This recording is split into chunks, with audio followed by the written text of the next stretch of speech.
Hello friends, I am Apriti. Welcome back to our channel plants space.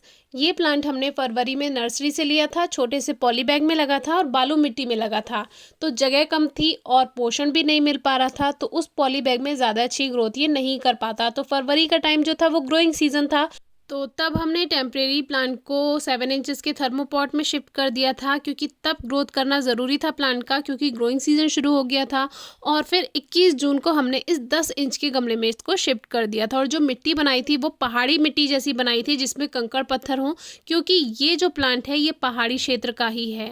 ये है pine plant. जो बड़ा हो जाता है तो पाइन ट्री के नाम से जाना जाता है, लेकिन जब छोटा प्लांट है तो इसको हम पाइन प्लांट ही बोलेंगे। और ये मुझे देखने में बहुत अच्छा लगता है, क्योंकि इस तरह से इसमें थ्रेड के जैसे इसकी पत्तियां होती हैं, बहुत बारीक बारीक पत्तियां होती हैं।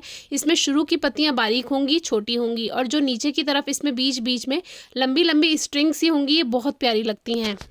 तो ये जो प्लांट है ये इस तरह की मिट्टी में बहुत अच्छे से चलता है, जिसमें कंकड़ पत्थर हों, क्योंकि ये पहाड़ी क्षेत्र का ही प्लांट है।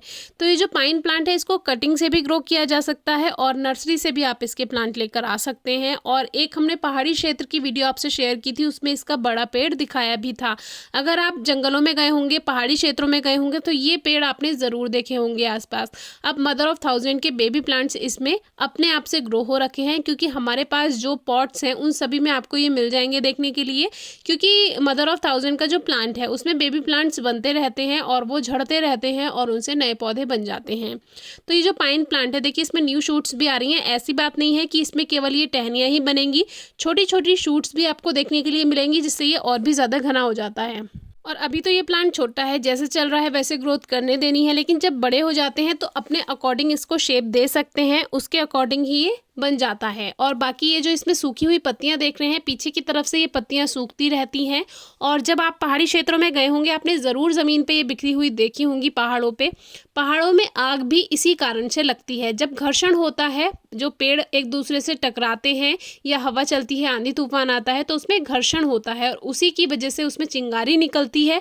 और वो चिंगारी जो ज़मीन पे पड़ी हुई ये पत्तियां होती हैं देवदार की या पाइन ट्री, जो भी वैरायटी अलग अलग लगी हुई होती हैं अलग अलग पौधों की, तो उनकी जो सूखी पत्तियां होती हैं उनमें वो चिंगारी जो है वो आग बनकर फैल जाती है। और इसी वजह से पहाड़ी क्षेत्रों में आग लगती है और इसको रोक पाना बहुत मुश्किल हो जाता है, क्योंकि ये जो छोटी छोटी पत्तियां हैं ये पूरे में बिखरी हुई रहती हैं। और इसको रोकने का सबसे अच्छा जो तरीका है वो यही है, बीच में से जितनी पत्तियां हैं वो सभी हटा देनी चाहिए। लेकिन पहाड़ी क्षेत्रों में कौन ही जाता है, जो दूर दूर के जंगल होते हैं। लेकिन आपके सामने ऐसा कभी हो तो जो बीच में उसकी लाइन बना देनी चाहिए और पत्तियां हटा देनी चाहिए। बीच में मिट्टी रहेगी तो वो आग आगे नहीं बढ़ पाती है, फैल नहीं पाती है। तो फिर से आ जाते हैं अपने टॉपिक पर।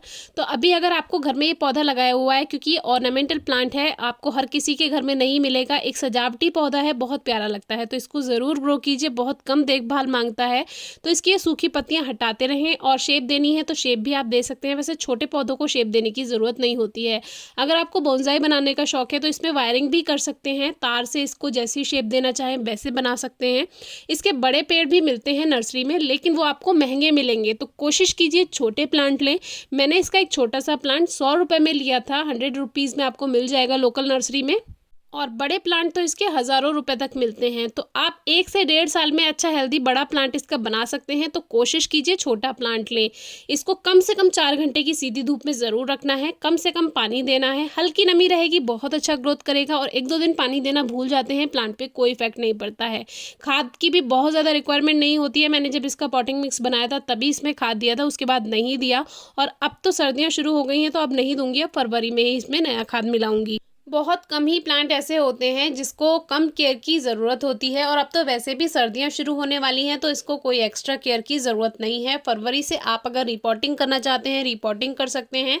और अगर बड़ा प्लांट है, कटिंग प्रूनिंग करनी है, तो भी आप फरवरी में कर सकते हैं। बाकी खाद मिला दीजिएगा, अगर कुछ नहीं भी कर रहे हैं तो फरवरी में थोड़ा सा खाद दे देना। तो पूरे साल में 1-2 बार खाद दे देने से ये प्लांट काफ़ी अच्छे से ग्रोथ कर जाता है और थोड़ा डिफरेंट भी है। कोई क्वेरी हो तो ज़रूर पूछिएगा। Thank you.